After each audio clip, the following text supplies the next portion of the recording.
नमस्ते मेरे शेर और शेरनियों, आप सभी का स्वागत है उत्प्रेक्षा क्लासेज में। आज की वीडियो में हम सभी देखने वाले हैं क्लास 10 मैथ का जो सबसे फर्स्ट चैप्टर है रियल नंबर, जिसे हिंदी में वास्तविक संख्या बोलते हैं। इसके बहुत ही महत्वपूर्ण प्रश्न जो भी आपके बोर्ड एग्जाम में पूछे हुए प्रश्न सभी को ले लिए हैं इसमें।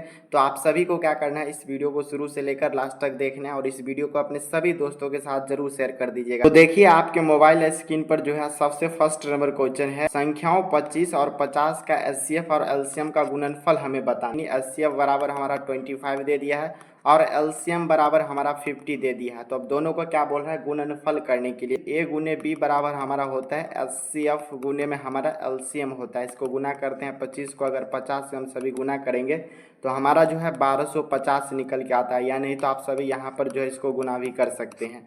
तो हमारा जो है 1250 निकल के आ जाएगा। तो दो संख्याओं एचसीएफ और एलसीएम का गुणनफल कितना हो जाएगा, तो 1250। आप सभी का यहाँ पर ऑप्शन नंबर बी जो है करेक्ट आंसर है।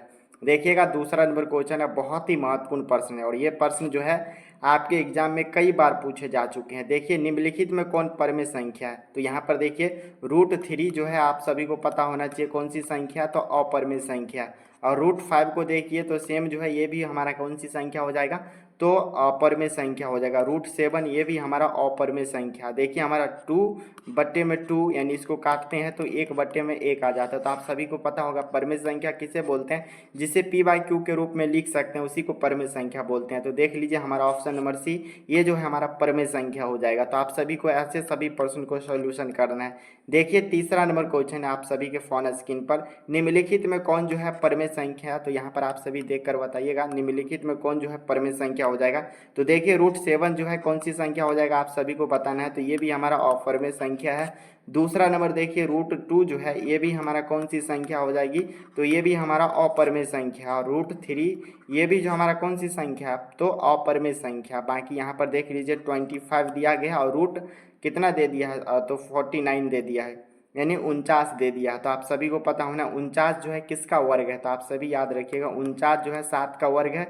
और किसी चीज़ का चिन्ह नहीं छुपा रहता है, तो किसका चिन्ह छुपा रहता है, तो गुना का चिन्ह छुपा रहता है। तो आप 25 को आप 7 से गुना कर दीजिएगा तो आप सभी का जो है 175 आ जाता है। और इसके नीचे तो हम एक तो डाल ही सकते हैं। तो आप सभी को परमेय संख्या की परिभाषा तो पता है, जिसे हम p/q के रूप में लिख देंगे उसे परमेय संख्या बोलते हैं। जिसे नहीं लिख पाते हैं वो हमारा अपरमेय संख्या हो जाएगा। तो यहाँ पर आप सभी का जो है ऑप्शन नंबर डी जो है करेक्ट आंसर है। आगे का देखिए 4 नंबर क्वेश्चन और बहुत ही इंपॉर्टेंट प्रश्न है। ये दशमलव प्रसार वाला क्वेश्चन पूछा ही जाता है हर साल। तो दे दिया हमारा 6/15 दे दिया है। तो आप सभी को बता चुके हैं, जब प्रश्नावली 1.4 सॉल्यूशन करा रहे तो उस समय बता दिए थे, जब इसको शॉर्ट करने वाला हो यानी काट कर जो है छोटा करने वाला हो तो पहले उसको हम कर लेते हैं। तो देखिए दोनों कट जाएगा 3 से, तो 3 दूना 6 और 5 या 15 यानी 2/5 आ चुका है। तो आप सभी को बता चुके हैं जो भी जिसका दशमलव प्रसार अगर शांत है तो क्या होना चाहिए, 2 होना चाहिए यानी तो 5 होना चाहिए। अगर ये दोनों फॉर्मेट में है तो हमारा ये जो है क्या हो जाएगा, शांत हो जाएगा। या नहीं तो अकेला अगर 2 आ जाए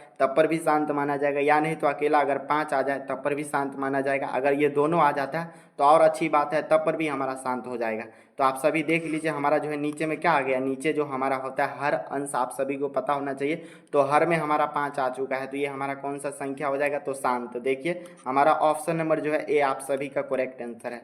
आगे का क्वेश्चन देखिएगा 5 नंबर क्वेश्चन, बहुत ही इंपॉर्टेंट प्रश्न है, इसको भी देखना है आप सभी को। निम्नलिखित में कौन जो है अशांत दशमलव विस्तार है। तो देख लीजिए पहला का हम चेक करते हैं, तो 17/18 दे दिया है। तो क्या करते हैं 18 को पहले हम एलसीएम कर लेते हैं, 2 से लगाते हैं तो 9 हो जाता है।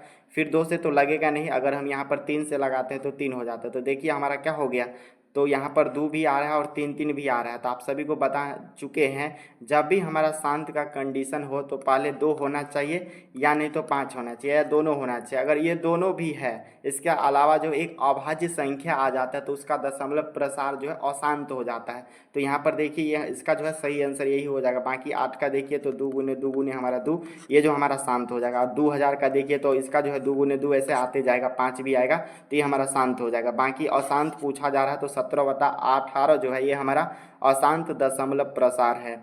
आगे का क्वेश्चन हम देखेंगे 6 नंबर क्वेश्चन, बहुत ही महत्वपूर्ण प्रश्न है आपके फोन स्क्रीन पर। महत्तम समवर्त का मतलब क्या हो जाता है, आप सभी याद रखिएगा। इसका मतलब हो जाता है एचसीएफ, इसका अंग्रेजी नाम होता है हाईएस्ट कॉमन फैक्टर। आगे देख लीजिए, गुने में दे दिया है लघुत्तम समावर्त, इसका क्या होता है एलसीएम, इसको हम शॉर्ट में क्या बोलते हैं एलसीएम बोलता है। इसका अगर विस्तार करते हैं तो हमारा हो जाता है लोएस्ट कॉमन मल्टीपल्स। तो यहाँ पर आप सभी को देखना है क्या दोनों बराबर होते हैं, तो आप सभी जानते होंगे अगर ए गुने बी बराबर हमारा क्या होता है एस सी एफ गुने में हमारा एलसीएम होता है। हिंदी में बोले तो पहली संख्या गुने दूसरी संख्या बराबर हमारा होता है एस सी एफ, यानी जो है हमारा क्या हो जाएगा मौसौ गुने लौसौ, इस तरह होता है। तो देख लीजिए हमारा ऑप्शन सी जो है यहाँ पर बिल्कुल सही जो है आंसर है। आगे का क्वेश्चन देखिए, बहुत ही महत्वपूर्ण प्रश्न है आपके फोन स्क्रीन पर। ये वाला प्रश्न जो है प्रश्नावली 1.2 में सॉल्यूशन किए हैं, तो आप सभी से भी बन जाएगा। तो 6 से 25 के जो है अभाज्य गुणनखंड का जो है इसमें 5 का घात बताना है। तो आप सभी को कुछ नहीं करना है, 625 है 625 का आप सभी को एलसीएम ले लेना है। 5 से लगाएंगे तो यहाँ पर एक बार में कटेगा, बच जाएगा यहाँ से 1, तो 5 दूना 10 और फिर हमारा यहाँ से 2 बचेगा तो 25, यानी जो है यहाँ पर कट गया। फिर यहाँ पर आप सभी को क्या कितना से लगाना है 5 से लगाना है। तो 5 से लगाएंगे तो यहाँ देख सकते हैं 25 का टेबल 5 बार पढ़ते तो हमारा हो जाता है फिर लास्ट में 25। तो देख लीजिए 5 के पावर में जो है कितना हो जाता है 4 हो जाता है 125। तो आप सभी का जो है ऑप्शन नंबर डी जो है आप सभी का सही आंसर है। देख लीजिए क्वेश्चन वही पूछा जा रहा है 625 के अभाज्य गुणनखंड में 5 का घात बताना है। तो देख लीजिए इसका घात कितना आया 4 आया, यानी देख लेना 1 2 3 4, तो 4 आप सभी का ऑप्शन डी जो है बिल्कुल सही आंसर है। नेक्स्ट क्वेश्चन देखिए, और बहुत भी महत्वपूर्ण प्रश्न है ये। प्रश्न आपके एग्जाम में कई बार पूछे हुए प्रश्न है। तो दो परमेय संख्याओं के बीच जो है कितनी परमेय संख्या हो सकती है। तो देखिएगा 2 हो सकता है या 1 हो सकता है या 3 हो सकता है या बहुते परमेय संख्या हो सकता है। तो याद रखिएगा अगर 2 परमेय संख्या है इसके बीच जो हम जितनी परमेय संख्या निकालना चाहते हैं उतनी परमेय संख्या निकाल सकते हैं, यानी अनगिनत निकाल सकते हैं। तो यहाँ पर आप सभी याद रखिएगा ऑप्शन नंबर डी जो है बिल्कुल सही आंसर है। आगे का क्वेश्चन देखेंगे हम सभी, 9 नंबर क्वेश्चन है, निम्नलिखित में कौन परमेय संख्या है। तो यहाँ पर आप सभी को देखना है और ढूंढना है कौन जो है परमेय संख्या है। तो देखिए हमारा 49 बट्टे में हमारा रूट अंडर 49 बट्टे में जो है रूट अंडर 64 दे दिया, यानी 64 दे दिया। तो देखिए 49 जो है किसका वर्ग होता है 7 का वर्ग है, तो 7 लिख लीजिए। और फिर देख लेना आप सभी को 64 जो है किसका वर्ग होता है। तो आप सभी देख लीजिए ये जो हमारा 8 का वर्ग होता है। तो 7/8 आ चुका है, यानी p/q के फॉर्मेट में आ चुका है। तो ये हमारा परमेय संख्या हो जाएगा। बाकी b को देखना चाहेंगे तो रूट अंडर 81 है, फिर इसके नीचे जो है 91 दे दिया है। तो देखेंगे 9 का तो हमारा ये हो जाता है, बाकी जो 91 है तो 91 ऐसे रूट में रह जाएगा, तो इससे कोई मतलब, ये हमारा अपर में हो जाएगा। फिर वही वाला आगे को क्वेश्चन है 91 जो है रूट अंडर दे दिया है और 51, ये दोनों हमारा अपर में हो जाएगा। पहला ऑप्शन नंबर ए जो है बिल्कुल सही आंसर है। आगे का क्वेश्चन हम यहाँ पर देखने वाले हैं 10 नंबर क्वेश्चन, क्या एक परमेय और अपरमेय संख्याओं का गुणनफल अपरमेय संख्या हो सकता है। तो यहाँ पर हम कुछ पॉइंट लिख रहे हैं, आप सभी को याद रखना है। पहला देख लेना है, अगर अपरमेय संख्या को अगर अपरमेय संख्या से हम सभी गुना करते तो हमारा क्या प्राप्त होता है परमेय संख्या प्राप्त हो जाता है। जैसे हम एग्जाम्पल के माध्यम से भी बता देते हैं, जैसे √2 जो है एक अपरमेय संख्या, √2 को अगर गुना करते तो रूट अंडर 4 और यहाँ से निकल जाते हैं तो 2, तो देख सकते हैं ये हमारा परमेय संख्या प्राप्त हो चुका है। आगे देखना है एगो हमारा अपरमेय रहेगा, इसका गुना अगर परमेय के साथ होगा तो हमारा कौन सी संख्या प्राप्त होगा, तो अपरमेय संख्या ही प्राप्त होगा। आगे हम सभी देख लेते हैं, एगो जो हमारा कौन सी संख्या है परमेय संख्या, दूसरी संख्या अपरमेय है। अगर गुना किया जाए तो ये संख्या हमारा अपरमेय ही प्राप्त होगा। अगर परमेय संख्या और परमेय संख्या का गुना होता है तो हमारा परमेय संख्या ही प्राप्त होता है। तो इन जो है बात को जरूर याद रखिएगा, जोड़ में भी यही कंडीशन है, गुना में भी यही कंडीशन है और घटाव में यही कंडीशन है। यहाँ से जो है बहुत ही ऑब्जेक्टिव बन जाएगा और इस पॉइंट को अच्छे से आप सभी याद रखेंगे। पर क्या हो सकता है एक परमेय संख्या और एक अपरमेय संख्या का गुणनफल अपरमेय संख्या हो सकता है, बिल्कुल हो सकता है। ऑप्शन नंबर जो है ए आप सभी का बिल्कुल सही आंसर है। आगे का क्वेश्चन हम सभी देखने वाले हैं, 12 नंबर क्वेश्चन है, दो परमेय संख्याओं के बीच अधिकतम कितनी परमेय संख्या हो सकती है। देख लीजिए ऊपर में थोड़ा लैंग्वेज जो है छोटा करके दिया, यहाँ पर जो है लैंग्वेज थोड़ा लेंदी बना दिया, यानी बड़ा कर दिया। तो देखना है दो परमेय संख्याओं के बीच अधिकतम कितनी परमेय ज्ञात कर सकते हैं। तो हमारी जितनी इच्छा होगी हम उतना जो है परमेय संख्या निकाल सकते हैं, यानी अनगिनत निकाल सकते हैं। तो देखिएगा आप सभी को ऑप्शन नंबर डी में दिया हुआ है। आगे का क्वेश्चन देखिए, और बहुत ही महत्वपूर्ण प्रश्न है और आपके एग्जाम में पूछे जाते हैं ये प्रश्न। वृत्ताकार पथ पर 3 धावक एक ही स्थान से दौड़ना प्रारंभ करते हैं और एक चक्कर में क्रमशः जो है लगाने में 3 घंटे, 4 घंटे, 8 घंटे का समय लगता है। तो तीनों को प्रस्थान बिंदु पर पुनः मिलने का समय क्या होगा। जैसे ही इतना जो है लंबा चौड़ा वाला क्वेश्चन आए तो आप सभी को कुछ नहीं करना, सभी का एलसीएम ले लेना है। 3 है तो 3 ले लीजिए, 4 है तो 4, 8 है तो 8, इन तीनों को हमें एलसीएम ले लेना है। तो पर 2 से लगाएंगे तो 3 वैसे रह जाएगा, 2 हो जाएगा, यहाँ पर 4 हो जाएगा। फिर यहाँ पर हमें एक बार 2 से लगा देना है, तो 3 को ऐसे छोड़ देना है, 2 एकम 2 और 2 दूना 4। अब क्या कीजिए, सबका हम गुना कर लेंगे, 3 गुने में 2 है, तो देखिए 2 दूना 4 और 4 तिया 12, 12 दूना हमारा 24 हो जाएगा। तो देखेंगे पुनः जो है सभी एक स्थान पर कब मिलेंगे बाद में, तो 24 घंटे बाद मिलेंगे। ऐसा वाला क्वेश्चन पूछा जाता है ऑब्जेक्टिव में, तो आप सभी को ऐसे ही याद रखना है, ऐसे सॉल्यूशन कर लेना है। चलिए हम आगे का क्वेश्चन देखेंगे। यहाँ पर 40 नंबर प्रश्न, सेम वही वाला प्रश्न है, इसको भी कुछ नहीं करना है। तो देखिए, वृत्ताकार पथ पर 3 धावक एक ही स्थान से दौड़ना प्रारंभ करते हैं। एक चक्कर लगाने में 1 घंटे, 3 घंटे, 5 घंटे का समय लगता है। तो तीनों को प्रस्थान बिंदु पर पुनः मिलने का समय क्या है, तो कुछ नहीं है। इन सभी का क्या कीजिए, एलसीएम निकाल लीजिए। अगर एलसीएम नहीं होगा तो सबका क्या करना है, हमें गुना कर देना है। तो देखिए, 1 को 3 से गुना करते हैं तो 3 होता है, और 3 को 5 से हम सभी गुना कर देते हैं तो 15 हो जाएगा। यानी पुनः जो है बाद में कितने घंटे बाद मिलेंगे, तो ये सभी जो है पुनः 45 घंटे बाद मिलने वाले हैं। आप सभी का जो है ऑप्शन नंबर डी बिल्कुल सही आंसर है। आगे का क्वेश्चन देख लीजिएगा, 15 नंबर क्वेश्चन है, सेम प्रश्न है। वृत्ताकार पथ पर 3 धावक एक ही स्थान से दौड़ना प्रारंभ करते हैं और चक्कर लगाने में 2 घंटा, 4 घंटा, 6 घंटा, 8 घंटे का समय लगता है। तो पुनः जो है किस समय पर मिलेंगे, तो देखिए मैथ का जो क्वेश्चन होता है सेम वैसा ही रहता है, बस इसमें क्या किया जाता है, ये जो हमारा डिजिट है, डिजिट जिसे हम अंक बोलते हैं, इस अंक को चेंज कर दिया जाता है, बाकी क्वेश्चन हमारा यही रहता है। तो इसीलिए एक बार हम जो भी क्वेश्चन को अगर उसका कॉन्सेप्ट समझ जाते हैं तो हमारा जो है क्वेश्चन बनाने में बहुत ज़्यादा आसानी हो जाता है। तो यहाँ पर क्या करते हैं, तीनों का जो है हमें यहाँ पर एलसीएम ले लेना है। 2 है, 4 है और 6 है, चारों का एलसीएम लेते हैं। 2 से जैसे ही लगेगा तो यहाँ पर 1 हो जाएगा, 2 दूना 4, 2 तिया हमारा यहाँ पर 6 हो जाएगा। तो गुना कर दीजिए, 2 को 2 से गुना कीजिए, फिर 3 से गुना कीजिए, तो 2 दूना 4 और 4 तिया हमारा क्या हो गया, 12। पुनः जो है कितने घंटे बाद मिलेंगे, तो ये सभी जो है 12 घंटे बाद मिलेंगे। तो आप सभी का सी जो है बिल्कुल सही आंसर है। चलिए आगे का क्वेश्चन देखिएगा, बहुत ही जो है आसान प्रश्न है और ये प्रश्न बहुते बार पूछा जाता है। देख लीजिए, √2 पूछा गया है, एक क्या है, √2 पूछा जाए, चाहे √3 पूछा जाए, चाहे √5 पूछा जाए, चाहे √7 पूछा जाए, चाहे रूट हमारा 11 पूछा जाए, चाहे √17 पूछा जाए, चाहे रूट हमारा 13 पूछा जाए, चाहे रूट हमारा 19 पूछा जाए, चाहे हमारा √23 पूछा जाए, चाहे √29 हो जाए, पूछा जाएगा। इसमें से कोई भी संख्या हो, जैसे ही रूट में हो, तो आप सभी देख लीजिए जिसका वर्ग बाहर नहीं निकले तो ये सभी का सभी संख्या हमारा कौन सी संख्या हो जाएगा, तो अपरिमेय संख्या हो जाएगा। आप सभी को याद रखना है इतने सारे। चलिए तो देख लीजिए, √2 जो है कौन सी संख्या हो जाएगा, तो ये जो हमारा अपरिमेय संख्या, ऊपर जो भी बताएं सभी को याद रखिए, सब का सब जो हमारा अपरिमेय संख्या है। देखिए सेम वही क्वेश्चन पूछ दिया है, अब √7 के बारे में पूछ रहा है, तो कौन सी संख्या, ये भी हमारा √7 भी है जो हमारा अपरिमेय संख्या ही है। आगे का क्वेश्चन देखिए, बहुत ही महत्वपूर्ण क्वेश्चन है, 3√3 पूछा जा रहा है। निम्नलिखित में कौन सी संख्या है, परमेय है, अपरमेय संख्या है, पूर्णांक संख्या या इनमें से कोई नहीं। तो आप सभी को जस्ट 4 पॉइंट ऊपर में नोट डाउन करवाए हैं। 3 को देखिएगा तो ये हमारा परमेय संख्या है, और साथ ही में √3 को देख लीजिएगा तो कौन सी संख्या हो जाता है, तो अपरमेय संख्या। और आप सभी को हम जस्ट बता चुके हैं, किसी का चिन्ह नहीं छुपा रहता है तो गुना का चिन्ह छुपा रहता है। एगो परमेय संख्या और दूसरी अपरमेय संख्या, जैसे ही गुना होता है तो हमारा कौन सी संख्या प्राप्त होता है, तो आप सभी को याद रखना ये संख्या जो हमारा अपरमेय संख्या ही प्राप्त होगा। तो आप सभी का जो है बी बिल्कुल सही आंसर है। आगे का क्वेश्चन देखिए, और बहुत ही जो है इंपॉर्टेंट प्रश्न ये भी प्रश्न है। देख लीजिए, हमारा 12 दिया है, फिर 112 दे दिया, फिर 1112 दे दिया, फिर हमारा 10,112 दे दिया है। तो बताना है ये परमेय संख्या है, अपरमेय संख्या या पूर्णांक संख्या या इनमें से कोई नहीं। तो आप सभी को हम बता चुके हैं।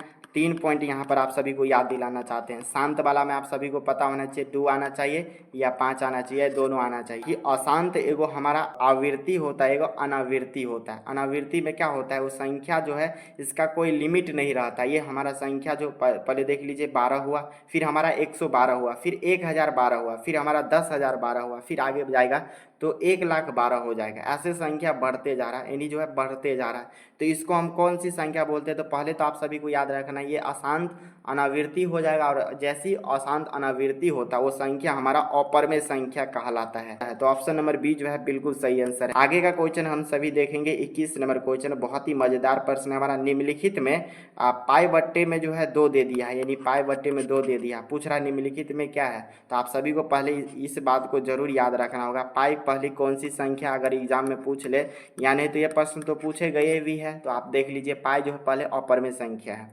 आगे देख लेना रूट दो जो हमारा एक कौन सी संख्या हो जाता है, तो परमेय संख्या। तो आप सभी को बता चुके हैं परमेय संख्या और परमेय संख्या जब भी गुणा की बात हो, चाहे जोड़ की बात हो, चाहे भाग की बात हो, चाहे हमारा घटाव की बात हो, तो हमारा संख्या वैसे ही रह जाएगा। तो देखिए हमारा पाई जो है एक अपरमेय संख्या, अगर पाई को अगर 2 से भाग दे रहे हैं, परमेय संख्या से भाग दे रहे हैं, तो संख्या हमारा क्या प्राप्त होगा, तो अपरमेय संख्या ही प्राप्त होगा। तो आप सभी को इस तरह याद रखना है। तो आप सभी का क्या हो जाएगा, ऑप्शन नंबर बी जो है बिल्कुल सही आंसर है। आगे का हम सभी क्वेश्चन देख लेते हैं। 22 नंबर क्वेश्चन है, बहुत ही मजेदार प्रश्न है हमारा। 2 या 2 से अधिक अभाज्य संख्या का मौसा होगा। ये अभाज्य संख्या की परिभाषा, तो अभाज्य संख्या के अंतर्गत क्या हो जाएगा, तो देख लीजिए 2 जो है 1 से कट रहा है और खुदे से कट रहा है। 3 का भी वही कंडीशन है, 1 से कट रहा है और खुदे से बेचारा कट रहा है। साथ में हमारा 5 जो है ये भी 1 ही से कटता है और खुदे से कटता है। आगे देख लीजिएगा 7 है, ये भी हमारा जो है 1 से कटेगा और जो खुद 7 है उसी से कट रहा है। फिर इसी तरह 11 है, इसी तरह 13 है, इसी तरह आगे 17 हो जाएगा, इसी तरह 19 हो जाएगा, इसी तरह 23 हो जाएगा। ये सभी हमारा कौन सी संख्या, अभाज्य संख्या। अभाज्य संख्या किसे बोलते हैं, 1 से कटे या स्वयं से कटे। तो पूछ रहा क्या, 2 अभाज्य संख्या का मौसा क्या हो जाएगा। तो इसमें से आपको 2 लेना है ना, 2 संख्या आप सभी ले सकते हैं, उसके बाद उसका मौसा निकाल लीजिए। तो चलिए यहाँ पर 2 है, वो हम 3 को क्या करते हैं, इसका मौसा निकाल लेते हैं। 1 से लगाइएगा तो यहाँ पर 1 हो जाएगा, घटने के बाद 1 आया। 2 को हम यहाँ 80 में उतार के यहाँ लाते हैं, तो 2 इधर ला लीजिए, 2 दूना कट गया। तो हमारा कितना 80 बाहर निकल के आया 1। और अपने अनुसार देखिए आपको कोई भी 2 संख्या को लगातार लेने हैं और उसका एचसीएफ निकाल लेना है। चलिए एक बार हम 19 ले लेते हैं और उसके बाद 23 ले लेते हैं। तो इसका निकाल के देखते हैं। 100 लगाइए तो हमारा 19 हो जाएगा, घटाइए 19 में से 23 जाएगा तो हमारा 4। इस 19 को इधर लाना है, तो आप 4 से लगा देंगे, 4 चौको 16, घटेगा तो 3।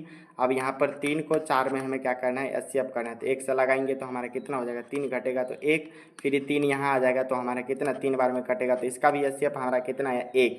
तो ऐसे कोई भी संख्या हो, 2 या 2 से अधिक अभाज्य संख्या का अगर हम सभी मौसा निकालते तो हमारा 1 ही होता है। आप सभी इस पॉइंट को जरूर याद कर लीजिए। 23 नंबर क्वेश्चन है, निम्नलिखित में कौन अभाज्य संख्या है। अभी जस्ट बताएं अभाज्य संख्या किसे बोलते हैं, जो 1 से कटे और जो है स्वयं से कटे। तो अभाज्य संख्या का अभी हम बहुत एग्जाम्पल दे दिए है। तो देख लीजिए 8 जो है इसका बहुत फैक्टर हो जाएगा, 1 से भी कट जाता है, 2 से भी कट जाता है और 4 से भी कट जाता है, 8 से भी कट जाता है। 9 का देखिएगा तो 1 से भी कटेगा, 3 से भी कटेगा और खुदे जो हमारा ये 9 से भी कट रहा है। 11 देखिएगा तो 1 से कट रहा है, खुदे जो है 11 से कट रहा है। 15 का देखिएगा तो हमारा 1 से कट रहा है, 3 से कट रहा है, फिर 5 से कट रहा है और खुदे जो है अपने 15 से कट रहा है। तो इस सब का देख सकते हैं बहुते हो जाता है, लेकिन 11 का देखिएगा तो 2 गो हो रहा है, एगो अपने हो रहा है और एगो 1 से कट रहा है। तो इसी को अभाज्य बोलते हैं। तो आप सभी का ऑप्शन नंबर जो है सी बिल्कुल सही आंसर है। आगे का क्वेश्चन हम सभी देखेंगे। 24 नंबर क्वेश्चन सेम वही वाला प्रश्न, निम्नलिखित में कौन अभाज्य संख्या है। तो देख लीजिए 15 का बहुते हो जाएगा, 12 का भी बहुते हो जाता है। देखिए जैसे एग्जांपल में लिख देते, 1 हो जाएगा, 3 हो जाएगा, 5 हो जाएगा, इस तरह 15 हो जाएगा। 12 में देखिए 1 हो जाएगा, 2 हो जाएगा, 4 हो जाएगा, 3 हो जाएगा। आगे हम सभी देखेंगे तो यहाँ पर 6 भी हो जाएगा, 12 भी हो जाएगा। 75 का देखिएगा तो 1 होगा, फिर हमारा 3 हो जाएगा, फिर 5 हो जाएगा। इसी तरह देख सकते हैं इसका जो है बहुते निकल रहा है। तो देखिए 23 का एगो 1 हो जाएगा और 23 खुदे हो जाएगा। तो यही हमारा अभाज्य संख्या हो जाएगा। तो याद रखना है आप सभी को, अभाज्य संख्या क्या है, परमेय संख्या क्या होता है, पूर्णांक संख्या क्या है, वास्तविक संख्या क्या है। इन सभी को याद रखें, यहाँ से क्वेश्चन बन जाता है एग्जाम में, अच्छा खासा क्वेश्चन बनता है। निम्नलिखित में कौन अपरमेय संख्या नहीं है। क्वेश्चन को आप सभी को ध्यान से पढ़ना। सीधे विद्यार्थी क्या करता है, क्वेश्चन पढ़ता है निम्नलिखित में कौन अपरमेय संख्या, सीधे ढूंढने लगता है। अपरमेय संख्या दिखा, मार देता ऑप्शन ए में, दिख गया अपरमेय संख्या, टिक कर देगा। तो ऐसा नहीं करना है, क्वेश्चन को पूरे ध्यान से पढ़ना। निम्नलिखित में कौन अपरमेय संख्या नहीं है। यहाँ पर क्या पूछ रहा है, अपरमेय संख्या नहीं है, यानी परमेय संख्या को पूछ रहा है। 11 देखिएगा तो अपरमेय है, 15 भी हमारा अपरमेय है। साथ ही में देख लीजिए √5 भागे में 4, ये भी हमारा अपरमेय हो जाएगा। बाकी देख लीजिए √9 से अगर बाहर निकलेगा तो बच जाएगा 3, और साथ ही में जो 16 जैसे रूट से बाहर निकलेगा तो 4, और 3 को 4 से मल्टीप्लाई कीजिए तो हमारा 12 होता है। इसके नीचे 1 तो डाल ही सकते हैं, तो P/Q के फॉर्मेट में आ चुका है। तो ये हमारा जो है अपरमेय संख्या नहीं है, यानी परमेय संख्या हो जाएगा। तो सी जो है आप सभी का बिल्कुल सही आंसर है। आगे का हम सभी क्वेश्चन देखेंगे। 26 नंबर क्वेश्चन, निम्नलिखित में कौन अलग है। तो आप सभी को ढूंढना है कौन अलग हो जाएगा। तो 3/5 देखिएगा तो हमारा कौन सी संख्या हो जाएगा, तो ये देख लीजिए परमेय संख्या हो गया। आगे देखिएगा रूट अंडर हमारा जो है 16 में 4 दे दिया है, तो निकलेगा तो हमारा 4 और ये 2 का वर्ग हो जाएगा, तो ये भी हमारा परमेय हो जाता है। आगे हम सभी देखेंगे तो हमारा 2√5 देखेंगे तो एगो हमारा परमेय है, दूसरी संख्या अपरमेय है। तो संख्या क्या प्राप्त हो जाता है, तो अपरमेय संख्या प्राप्त होता है। आगे देख लीजिएगा डी में एगो 25 है, बट्टे में √9 दे दिया है, तो 25 तो 25 वैसे रह जाएगा, 9 का वर्ग निकलेगा तो हमारा कितना हो जाता है, तो 3 हो जाता है। गुना कर देंगे तो 25 या 75। तो देख लीजिए ये भी हमारा पर में है, ये भी पर में है, ये भी पर में है, लेकिन जो है 2√5 ये हमारा अपर में संख्या यानी अलग है। तो आप सभी को टिक कर लेना है, ऑप्शन सी बिल्कुल सही आंसर है। आगे का क्वेश्चन हम सभी देख लेंगे। 27 नंबर क्वेश्चन, यूक्लिड विभाजन एल्गोरिथम दो धनात्मक पूर्णांकों में निम्न से किसे परिकलित करने की तकनीक है। तो आप सभी जानते हैं यूक्लिड विभाजन एल्गोरिथम द्वारा हम सभी क्या निकालते हैं, एचसीएफ निकालते हैं, यानी हाईएस्ट कॉमन फैक्टर, जिसे हिंदी में मॉसो बोलते हैं। तो आप सभी को देख लेना है ऑप्शन नंबर कितना में दिया गया। तो ऑप्शन नंबर जो है बी बिल्कुल आप सभी का सही आंसर है। चलिए आगे का क्वेश्चन देख लीजिएगा। 28 नंबर क्वेश्चन और बहुत ही इंपॉर्टेंट प्रश्न है, दो क्रमिक सम संख्याओं का एचसीएफ क्या होता है। तो आप सभी को बताना है आखिर जो हमारा सम संख्या क्या होता है। तो आप सभी को पता होगा सम संख्या वे सभी संख्या होता है जो है दो से कटे पूरी कट जाए, उसी को सम संख्या बोलते हैं। तो सम संख्या के अंतर्गत क्या सब आ जाएगा, तो हमारा 2 आ जाएगा, 4 आ जाएगा, 6 हो जाएगा, 8 हो जाएगा, 10 हो जाएगा, 12 हो जाएगा। तो देख लेना दो क्रमिक संख्या कोई भी ले लेना और उसका एचसीएफ निकाल लीजिए। जैसे हम यहाँ पर 2 और 4 का मान लीजिए एचसीएफ निकाल के दिखाते हैं, तो 2 दूना हमारा कितना होगा 4, इसका एचसीएफ 2 निकल गया। आगे देख लीजिए हम 10 और 12 का एचसीएफ निकाल के दिखा देते हैं। 2 से लगाएंगे, सॉरी 1 से लगाएगा तो हमारा 10 घटेगा तो 2, इधर हमारा 10 उतर के आ जाएगा, तो 5 दूना 10, इसका भी एचसीएफ हमारा 2। तो आप सभी को यहाँ पर याद रखना है दो क्रमिक यानी दो लगातार, ऐसे क्वेश्चन भी आ जाएगा दो लगातार सम संख्याओं का एचसीएफ बताए, यानी तो ऐसे भी क्वेश्चन आता है दो क्रमिक सम संख्याओं का एचसीएफ बताए। दोनों क्वेश्चन सेम है, ऐसे ही याद रखना है। तो हमारा 2 ही आता है, 2 पूछा जाएगा सम संख्या तो 2। ऑप्शन नंबर जो है आप सभी का क्या हो जाएगा यहाँ पर बी बिल्कुल सही आंसर है। देख लीजिए 29 नंबर क्वेश्चन है, 1440 में 2 का अधिकतम घात का बताना है। तो आप सभी को क्या कीजिए 1440 लिखिए, इसका जो है एलसीएम निकालते जाइए। 2 से लगाएंगे तो ये हमारा कितना हो जाएगा 7 दूना 14, 20 दूना 40 हो जाता है। फिर 2 से लगाएंगे तो 36 दूना हमारा 72 हो जाता है, यानी 360। फिर 2 से लगाएंगे तो हमारा 18 दूना 36 यानी 180 हो गया। फिर 2 से लगाएंगे 9 दूना 18 हो जाते हैं 180। फिर 2 से लगाएंगे हमारा 45। फिर 3 से देखेंगे तो लगाएंगे तो हमारा 15 हो जाएगा। फिर यहाँ पर 3 से लगाएंगे तो 5। यहाँ पर क्या पूछा रहा है 2 का अधिकतम घात ढूंढना है। तो 1 गो 2 गो 3 गो 4 गो 5 गो, तो 2 का अधिकतम घात कितना है, यहाँ पर 5 आया। तो आप सभी देखेंगे तो ऑप्शन नंबर जो है सी बिल्कुल आप सभी का सही आंसर है। आगे का क्वेश्चन देखिए 23 नंबर क्वेश्चन है, 2 तथा 2.5 के बीच अपरिमेय संख्या क्या क्या हो जाएगा। हम सभी देखेंगे √11 का जैसे ही निकलता है तो हमारा क्या हो जाता है 3.31 हो जाता है। √5 का देखेंगे तो 2.236 हो जाता है। और साथ ही में देखेंगे रूट अंदर जो हमारा 23.5 होता है ये बाहर निकलता है तो 4.74 हो जाता है। आगे 12.5 का रूट से बाहर निकलता है तो 3.53 हो जाता है। तो पूछ रहा है क्वेश्चन क्या 2 और 2.5 के बीच कौन सा अंक आ रहा है। तो देखिए 2.5 से ज़्यादा ये हो रहा है, ये 2.5 से ज़्यादा हो रहा है, ये भी हमारा 3 है ज़्यादा हो रहा है। तो देखिएगा हमारा 2 और 2.5 के बीच 2.236 आ रहा है। तो आप सभी का जो है √5 याद रखना है, ऑप्शन नंबर बी जो है बिल्कुल सही है। 32 नंबर क्वेश्चन है, यदि n एक प्राकृतिक संख्या तब √n है। तो यहाँ पर इसके जगह n के जगह आप सभी को क्या मान लेना है 4 मान लीजिए, इसके अंदर रूट चढ़ाएंगे तो हमारा बाहर निकल जाएगा तो 2। तो ये जो हमारा 2 जो है एक प्राकृतिक संख्या भी हो जाएगा। जैसे एक लीजिए हम √5 ले रहे हैं तो देखिए हमारा एक अपरिमेय संख्या हो जाता है, तो कभी प्राकृतिक संख्या भी हो सकता है तो कभी अपरिमेय संख्या भी होगा। तो आप सभी का डी जो है यहाँ पर आप सभी को याद रखना है। निम्नलिखित में कौन सा भिन्न दशमलव प्रसार शांत है। तो दशमलव प्रसार शांत के लिए 2 होना चाहिए या 5 होना चाहिए या दोनों होना चाहिए। तो देख लीजिए 11/700 इसका तोड़ते हैं तो इसका जो है नहीं होता है, इसका बहुत अलग अलग निकल जाता है। बाकी देखिए 9 बट्टे में दे दिया है 121/00, इसका भी नहीं होगा। बाकी देखिए पूरी मैच कर रहा है, जैसे 343 है तो 343 है, 2 के पावर 3 दे दिया है, 5 के पावर हमारा 3 दे दिया है, गुने में जो है 7 3 बार दे दिया। तो इसको हम ऐसे लिख सकते हैं 7 गुने में 7 गुने में 7। अब इसको हम काट करके देखते हैं, तो काटेंगे तो हमारा जो है 7 को अगर 3 से 43 से काटते हैं तो हमारा 49 निकल जाता है। फिर 7 को इससे काटते हैं तो 7 7 हमारा क्या हो जाता है 49। इस 7 से इस 7 गया तो हमारा बच गया कितना 1। तो आप देख लीजिए 1 बट्टे में दे दिया है 2 के पावर 3 मल्टीप्लाई 5 के पावर 3। तो अभी देखना है ये दशमलव प्रसार शांत है या नहीं है। तो आप सभी को ये कंडीशन तो पता ही, जैसे इस फॉर्मेट में आएगा तो ये हमारा शांत हो जाएगा। तो आप सभी का ऑप्शन नंबर जो है सी बिल्कुल सही आंसर है। आगे का क्वेश्चन हम सभी देखेंगे। सबसे छोटी पूर्ण संख्या जो 16, 20 तथा 24 प्रत्येक से विभाज्य वो संख्या क्या होगी। जैसे ही ऐसा वाला क्वेश्चन है, सबसे छोटी बोल रहा है विभाज्य होने की बात, तो आप सभी को याद रखना यहाँ पर एलसीएम 16 है, 20 है और 24 का हम सभी को क्या करना है, एलसीएम निकाल लेना। 2 से लगाएंगे तो 8, इधर हमारा 10 दूना 20, 12 दूना 24 हो गया। फिर 2 से लगेगा तो हमारा 4 हो जाएगा, 5 हो जाएगा, यहाँ पर 6। फिर यहाँ एक बार 2 से लग जाएगा तो 2 दूना 4, 5 ऐसे रहेगा, 2 तिया 6। अब देखिए तो कटने वाला है नहीं तो सबको गुना कर दिए। 2 दूना 4, 4 दूना 8, 8 दूना 16, 16 पंचे हमारा 80, 80 तिया जो है हमारा 240 हो जाएगा। तो देख लीजिए सबसे छोटी पूर्ण संख्या 16, 20 और 24 प्रत्येक के लिए विभाज्य हो जाएगा। अगर इसका 280 आएगा ना एलसीएम, तो यहाँ सबसे विभाज्य हो जाएगा। 16 से भी हो जाएगा, 20 से भी हो जाएगा और 24 से भी हो जाएगा।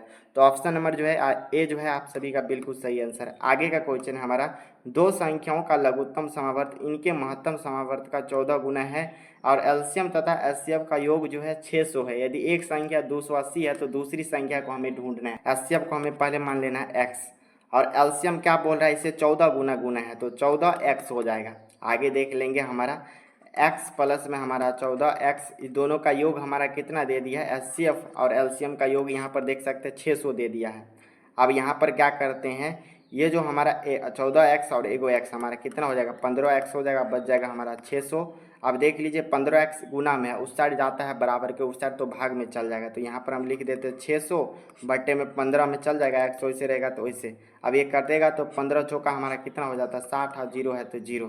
तो x बराबर हमारा कितना निकल के आ चुका है, तो 40 निकल चुका है। एगो हमारा जो है यहाँ पर एचसीएफ x माने है तो x का वैल्यू कितना निकला 40 और एलसीएम देख सकते हैं हमारा कितना दे दिया है, 600 दे दिया है। हम एलसीएम 14x माने हमारा कितना 14x था, तो यहाँ पर देख लेना। तो 14 गुने में हमारा कितना आया, x की वैल्यू 40 आया तो 40 रहने दीजिए, इसको गुना कर दीजिए। 14 को 40 से गुना करते हैं तो हमारा 560 यहाँ पर प्राप्त हो रहा है। तो आप सभी को यहाँ से क्या पता चल गया, एलसीएम हमारा कितना आया, 560 आया। और दो संख्याओं का गुणनफल बराबर एचसीएफ गुने एलसीएम होता है। तो देख लीजिए A B equal to HCF गुने में हमारा एलसीएम हो जाता है। तो देख लीजिए एगो संख्या हमारा कितना है, 280 है, इसमें दे दिया है। आप सभी क्वेश्चन को देखिएगा तो हमारा 280 दे दिया और दूसरी संख्या बोला है निकालने के लिए, यानी बी निकालने के लिए।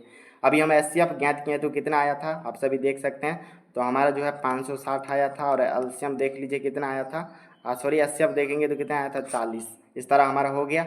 अब देख लीजिए ये जो हमारा गुना में है उस साइड भेज देंगे तो हमारा भाग में हो जाएगा। तो बी को ऐसे रहने दीजिए, 560 है तो 560 गुने में 40 है तो गुने, अब बट्टे में हमारा भाग आ जाएगा कितना 280। तो आप सभी को पता होगा इस जीरो से जीरो कैंसिल हो जाएगा, 28 दूना हमारा 56 हो जाता है। तो b इजक्वल टू 40 गुने 2 तो बराबर हमारा कितना हो जाएगा 80। तो दूसरी संख्या यहाँ पर क्या निकल के आ चुका है 80। तो यहाँ पर इस तरह आप सभी को इस क्वेश्चन को सोल्यूशन करना है। तो देखिएगा ऑप्शन बी जो है बिल्कुल सही आंसर है। आगे का हम यहाँ पर क्वेश्चन देखने वाले हैं, 36 नंबर क्वेश्चन है। बहुत ही इंपॉर्टेंट प्रश्न है, बहुत बार ये प्रश्न पूछे गए हैं। संख्या 23.43 को पी बाई क्यू में प्रकट करना है। तो लिख लीजिए 23.43 है, इसको पी बाई क्यू में बदलने के लिए यहाँ पर दशमलव के बाद जितना अंक है उतना जीरो दे देंगे। तो देख लीजिए एक पहले हम लिख देंगे, उसके बाद दशमलव उड़ाने के लिए जितना दशमलव के बाद अंक होगा, जैसे 2 गो यहाँ पर अंक है तो 2 गो जीरो हो जाएगा, अगर 3 गो होता है तो 3 गो जीरो। देख लीजिए 2343 बट्टे में 100 कहाँ आ रहा, तो यहाँ पर देख लीजिए बी जो है हमारा बिल्कुल यहाँ पर सही आंसर है। आगे का क्वेश्चन देखिए, बहुत ही इंपॉर्टेंट प्रश्न है हमारा। 2 प्लस में √2 देखना है कौन सी संख्या। तो देख लीजिए ये हमारा परमेय संख्या हो जाएगा और ये हमारा अपरमेय संख्या हो जाएगा। तो परमेय संख्या जोड़ अपरमेय संख्या बराबर हमारा क्या प्राप्त होता है, तो अपरमेय संख्या ही प्राप्त होता है। तो आप सभी का जो है ऑप्शन नंबर बी जो है बिल्कुल सही आंसर है। आगे देख लीजिए 38 नंबर क्वेश्चन है हमारा, 3 माइनस का √3। तो देख लीजिए 3 जो हमारा कौन सी संख्या हो जाएगा, तो अपरमेय संख्या हो जाएगा। बाकी √3 ये हमारा क्या हो जाएगा, अपरमेय संख्या। तो एगो हमारा परमेय संख्या माइनस में अपरमेय संख्या करेंगे तो संख्या हमारा कौन सी प्राप्त होगी, तो अपरमेय संख्या ही प्राप्त होगा। तो आप सभी का जो है ऑप्शन नंबर बी बिल्कुल सही आंसर है। आगे का क्वेश्चन देखेंगे, √5 का परमेयकरण गुणांक क्या होगा। तो √5 का परमेयकरण गुणांक करेंगे तो √5 से मल्टीप्लाई करते हैं तो हमारा क्या हो जाता है, तो 25 हो जाता है। रूट के अंदर बाहर निकलेगा तो 5, यानी किससे हो जाता है, तो √5 से गुना हो जाता है। यहीं पर अगर √2 हो जाता है तो सेम इसका भी √2 ये हो जाता है। अगर √7 से बोलेगा तो √7 यही आंसर, जितना पूछा जाएगा उतना ही आंसर हो जाएगा। इस वाले क्वेश्चन को बेसिक कंसेप्ट याद रखिए, जितना पूछा जाएगा, अगर √11 पूछा जाएगा तो √11 ही इसका आंसर हो जाएगा। अगर √3 पूछा जाएगा तो इसका √3 ही आंसर हो जाएगा। तो आप सभी याद रख लीजिएगा, जो पूछा जाए वही आंसर। आगे का क्वेश्चन हमारा 40 नंबर क्वेश्चन है। 45 60 का मौसम बता। 45 से लगाएंगे तो हमारा 15 घट जाएगा। अब यहाँ पर होगा तो 45 इधर आ जाएगा, 15 तिया हमारा 45 हो गया, कटेगा तो हमारा एचसीएफ कितना निकला 15। तो आप सभी का देख सकते हो ऑप्शन नंबर डी जो है बिल्कुल सही आंसर है। आगे का क्वेश्चन है देखेंगे, एक अशून्य परिमेय संख्या और अपरिमेय संख्या का गुणनफल, यानी जो है एगो परिमेय संख्या है, इसका गुणनफल जो है यानी गुना करेंगे अपरिमेय संख्या तो हमारा प्राप्त होगा अपरिमेय संख्या। तो आप सभी का देखना है ऑप्शन नंबर जो है बी बिल्कुल सही आंसर है, हमेशा जो है अपरिमेय संख्या ही होगा। चलिए आगे का क्वेश्चन देख लीजिए, 42 नंबर क्वेश्चन, बहुत ही महत्वपूर्ण प्रश्न ये भी हमारा हो जाता है। यदि 65 तथा 117 का मौसम 65 m माइनस का 117 के रूप में है तो m का मान निकालना है। तो आप सभी को कुछ नहीं करना, पहले इसका एचसीएफ निकाल लेंगे। तो 65 है तो 65 को रहने दीजिए, 117 का क्या करते हैं एचसीएफ निकालते हैं। एक से यहाँ पर लगाते हैं 65 में तो घटा दीजिए आप, 7 में से 5 जाएगा तो 2 और 11 में से 5 जाएगा तो हमारा कितना 6। फिर ये हमारा 55 इधर उतर के आ जाएगा, यानी 65 इधर आएगा, एक से लगाएंगे तो हमारा 52 घटेगा तो हमारा देख लीजिए 5 में से 2 जाएगा तो 3 और 6 में से 5 जाएगा तो 1। अब क्या करते हैं एचसीएफ में, फिर इसको उठा के यहाँ कर देते तो 52, 13 चौका हमारा कितना हो चुका है 52। तो एचसीएफ हमारा यहाँ पर कितना निकल चुका है 13। जन क्या बोल रहा है तो आप सभी को समझना है। तो 65 m माइनस में हमारा 117 दे दिया है और एचसीएफ हमारा कितना निकल गया है 13। तो 65 m को इधर रहने दीजिए, ये देखिए हमारा माइनस में पक्षांतर जैसे ही करते हैं तो हमारा प्लस में चल जाएगा। तो 13 प्लस में हमारा 117 हो जाएगा। तो 65 m बराबर हमारा हो जाएगा, जोड़ दीजिए 17 में जो है 13 जोड़ते हैं तो हमारा 130 हो जाएगा, 130। अब यहाँ पर हम m निकाल लेंगे, देख लीजिए m इधर 65 गुना में उस साइड भेजेंगे तो हमारा भाग में चल जाएगा। तो 65 गुना हमारा कितना हो जाता है तो 130 हो जाता है। तो m की वैल्यू यहाँ पर कितना निकल का आया 2 निकल का आया। तो देख लीजिए आप सभी का ऑप्शन नंबर बी जो है बिल्कुल सही है। ऐसे वाला क्वेश्चन को आप सभी को ऐसे ही उड़ाना है। आगे का क्वेश्चन देखिएगा, 43 नंबर क्वेश्चन है, 2 10 20 का लॉस और मौसा का अनुपात हमें बताना है। 2 को अगर हम 10 का एचसीएफ निकालते हैं तो हमारा 5 से लगाते हैं तो 5 दूना हमारा 10 हो जाता है। फिर ये हमारा 2 आया, इसको 20 से भी करना पड़ता है। तो देखेंगे हमारा यहाँ पर कितना हो जाएगा 10 है 20, यानी 20 निकल के आ चुका है। एलसीएम में 2 10 और हमारा 20 तीनों का हम क्या करेंगे यहाँ पर एलसीएम ले लेंगे। 2 से लगाएंगे तो 1, 5 दूना 10 और जो है यहाँ पर कितना हो जाएगा 10। फिर यहाँ पर अगर 5 से लगाएंगे तो 1 1 और 2 गुना कर देंगे तो 4 5 20, यानी हमारा जो है एचसीएफ कितना निकल के आया यहाँ पर 2 और एलसीएम हमारा देखेंगे तो 20। इसको काटेंगे तो 10 दूना 20, यानी जो है हमारा कितना अनुपात कितना आ जाएगा तो यहाँ पर 10 अनुपात में हमारा 1 निकल के आ जाएगा। तो देखेंगे हमारा ऑप्शन नंबर जो है बी बिल्कुल सही आंसर है। आगे का क्वेश्चन हम सभी देखेंगे, 44 नंबर क्वेश्चन है, सबसे छोटी भाज्य संख्या और सबसे छोटी अभाज्य संख्या का मौसा कितना होगा। तो सबसे छोटी भाज्य संख्या हमारा कितनी होती है तो सबसे छोटी भाज्य संख्या इज इक्वल टू हमारा जो है 4 होता है और अभाज्य संख्या पूछा जाएगा तो अभाज्य संख्या हमारा कितना है 2 होता है। दोनों का एचसीएफ निकाल लेंगे यहाँ पर तो कितना हो जाएगा 2 से लगेंगे तो 4 कैंसिल, तो एचसीएफ भी हमारा 2 निकल चुका है। ऐसे ही क्वेश्चन आता है सबसे छोटी अभाज्य संख्या और सबसे छोटी भाज्य संख्या का गुणनफल क्या होगा।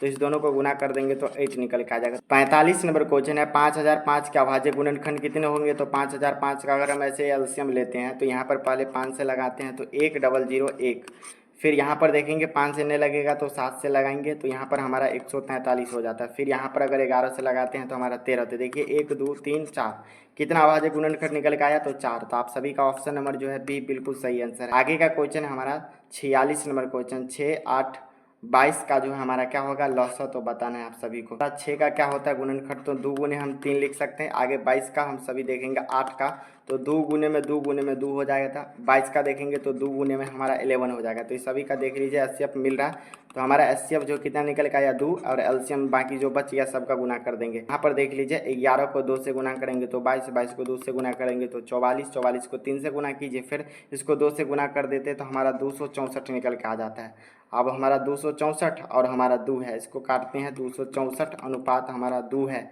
इसको जैसे ही काटते हैं तो हमारा जो है 132 दूना 64 हो जाता है तो 132 अनुपात 1 हो जाएगा। तो आप सभी का जो है यहाँ पर ऑप्शन नंबर जो है ए बिल्कुल सही आंसर है। आगे का क्वेश्चन 47 नंबर क्वेश्चन, दो संख्याओं का गुणनफल 2166 है, उनका मौसम 19 है। तो आप सभी को कुछ नहीं करना, दो संख्याओं का गुणनफल यानी ए गुने बी बराबर हमारा एचसीएफ गुने में हमारा एलसीएम हो जाता है। तो देखेंगे 2166 है और मौसम हमारा कितना दे दिया 19 और एलसीएम हमारा वैसे ही रह जाएगा।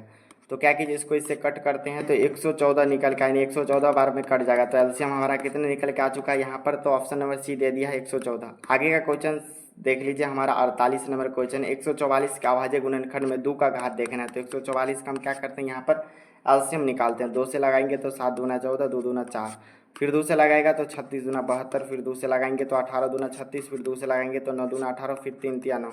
तो देख लीजिए 1 2 3 4, यानी 2 के पावर में घात कितना आ रहा है 4। तो आप सभी का जो है ऑप्शन नंबर क्या हो जाएगा, सी बिल्कुल सही आंसर है।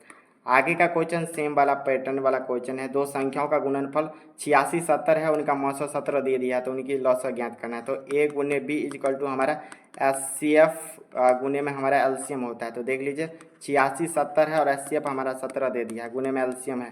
तो देख लीजिए 86 70, या इधर हमारा गुना में इस साइड आएगा तो भाग में जाएगा, इसको काटते हैं तो हमारा 510 बार में कटता है। तो एलसीएम हमारा कितना निकल के आ जाता है 510। आप सभी काट कर देख सकते हैं। ये देख लीजिए 50 नंबर क्वेश्चन है। किसी पूर्णांक m के लिए सम रूप क्या हो जाएगा, तो देख लीजिए 2m जो हमारा ये सम के लिए हो जाता है। तो आप सभी का ऑप्शन नंबर जो है सी बिल्कुल। आगे देखिए 51 नंबर क्वेश्चन है, बहुत ही इंपॉर्टेंट क्वेश्चन है हमारा। 80 गुने में जो है रूट अंडर 20, तो क्या कीजिए रूट अंडर ऐसे लिख दीजिए 80 गुने में 20 कर दीजिए। इसको गुना करते हैं तो हमारा 0 0 8 दूना 16 निकल के आ जाता है। देख लिए 16 जो है किसका वर्ग हो जाता है, तो 40 का हमारा वर्ग हो जाता है। तो आंसर हमारा 40 हो जाएगा।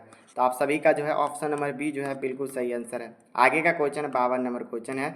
रूट अंडर 25 बटे में रूट अंडर 4 दे दिया है। तो रूट अंडर 25 बटे में हमारा रूट अंडर 4 दे दिया है, तो निकलेगा तो 5 बटे में 4। देखना है कौन सी संख्या, तो ये हमारा परमेय संख्या हो जाएगा। आगे का क्वेश्चन देख लीजिए 53 नंबर क्वेश्चन है। क्या 0 किसी पूर्णांक से विभाजित होगा, तो यहाँ पर आप सभी को देख कर बताना। तो मान लीजिए हम कोई एक पूर्णांक ले रहे हैं 5 ले रहा है, इसको हम 0 से विभाजित करेंगे तो क्या यह भाग लगेगा, तो बिल्कुल नहीं लगने वाला है। हमारा जो है बी बिल्कुल सही आंसर है। आगे का क्वेश्चन देख लीजिए 54 नंबर क्वेश्चन है। 26 और 91 का हमारा मौसा क्या हो जाता है। तो 26 का जैसे तोड़ते हैं 2 फैक्टर में, तो हमारा क्या हो जाता है 2 गुने में हमारा 13 हो जाता है। और 91 का देखिएगा तो 7 गुने में हमारा 13 हो जाता है। तो देख लीजिए दोनों का एचसीएफ हमारा मिल रहा है, तो हमारा जो है एचसीएफ इसका कितना हो जाएगा 13। हमारा 55 नंबर क्वेश्चन है। सबसे छोटी अभाज्य संख्या देखनी है। तो सबसे छोटी अभाज्य संख्या पूछा जाएगा तो 2, और सबसे छोटी भाज्य संख्या पूछा जाएगा तो हमारा कितना हो जाएगा 4। इस दोनों का गुणनफल पूछ लेगा तो यहाँ पर 8। आप सभी को याद रखना है। जैसे मौसा पूछ लेगा तो हमारा 2। इस तरह आप सभी को याद रखना है। चलिए देखिए 56 नंबर क्वेश्चन है। 43 से 379 से भाग देने पर यदि शेष 3 बचे तो भागफल क्या होगा। तो यहाँ पर आप सभी क्या कीजिए, भाज्य बराबर आप सभी का दे दिया है कितना 379 दे दिया है। आगे देखेंगे भाजक हमारा दे दिया है कितना 47 दे दिया, और शेष फल देखिएगा तो हमारा शेष फल जो है 3 दे दिया है। तो आप सभी को फॉर्मूला देख लेना है। भाज्य बराबर फॉर्मूला होता है भाजक गुने में हमारा भागफल और प्लस में हमारा शेष फल दे देता है। तो देखिए भाज्य हमारा 379 है बराबर, तो बराबर भाज्य देखिएगा तो 47 है, गुने में भागफल को हम क्या मानते हैं क्यू, यानी भागफल को क्या बोलते हैं क्यूटेंट अंग्रेजी में, प्लस रिमाइंडर जिसे शेषफल बोलते हैं तो 3 है। अब क्या कीजिए देखिए इधर प्लस में इस साइड भेज दीजिए, पक्षांतर करते हैं तो हमारा माइनस में आ जाएगा। तो 47 क्यू हो जाएगा, घटाएंगे तो हमारा 376। इधर देख लीजिए 47 क्यू गुना में है, इस साइड आएगा तो हमारा भाग में 47 से काटिएगा तो हमारा जो है 8 बार में कट जाएगा। तो क्यू बराबर हमारा 8 निकल के आ जाएगा। तो देखेंगे हमारा ऑप्शन बी जो है बिल्कुल सही आंसर है। बाकी देखेंगे इस वीडियो का सबसे लास्ट नंबर क्वेश्चन है 57 नंबर। वह धनात्मक पूर्णांक जो 1 तथा स्वयं से भाज्य हो जाए किस प्रकार का पूर्णांक होगा। तो आप सभी को बता चुके हैं, वो जो हमारा अभाज्य संख्या होगा, जैसे 1 से कट जाए और स्वयं से कटे तो हमारा अभाज्य होता है। तो बी जो है बिल्कुल सही आंसर है। आप सभी को बताना है 57 में से कितना पर सही हुआ, जरूर कमेंट बॉक्स में लिख दीजिए। अगर आप सभी प्रश्नावली 1.1 2 3 4 सभी को अच्छे से पढ़े होंगे, अच्छे से समझे होंगे, तो आई होप आप सभी से बहुत सारा प्रश्न बन गया हो। जो भी नया लगे प्रश्न आप सभी को अपने कॉपी में नोट डाउन करके 2-3 बार प्रैक्टिस करना है। आप सभी चैनल को सब्सक्राइब नहीं किए हैं तो सब्सक्राइब करके ऑल पर दबा दीजिए। और आप सभी से मिलते हैं बहुत जल्द अगली वीडियो में। तब तक आप सभी अच्छे से पढ़ाई करें। जय